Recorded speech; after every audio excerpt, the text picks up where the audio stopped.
Welcome to our channel. Today we how to subscribe with Overstock Partner Program, beginner guide step by step clearly. Scroll down to the bottom of the home page.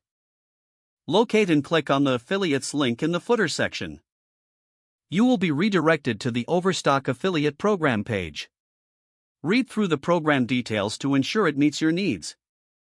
When ready, look for the Join Now button and click on it.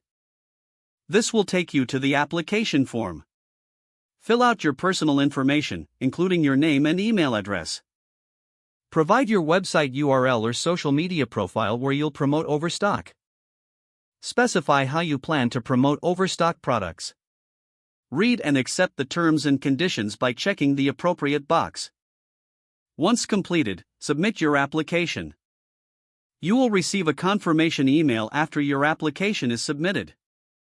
Check your inbox for this email to confirm receipt.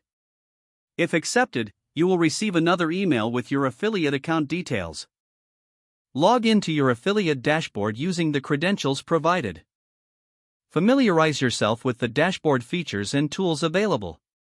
Start exploring the links and banners to use in your promotions. Begin integrating Overstock products into your content. Monitor your performance regularly through the dashboard analytics. Stay updated with Overstock's promotions to optimize your offers. Congratulations, you are now part of the Overstock Partner Program. If the page does not load, refresh the browser or try again in a private or incognito window. Make sure you are using the correct email address, then retype it carefully to avoid small typos.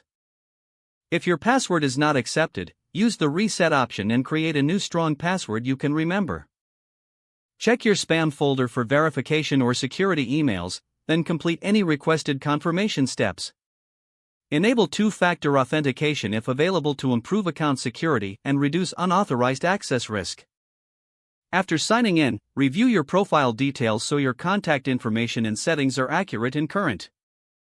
If you see an error message, note it down and try again after restarting your device and internet connection. Don't forget to like this video and subscribe to our channel for more step-by-step tech guides.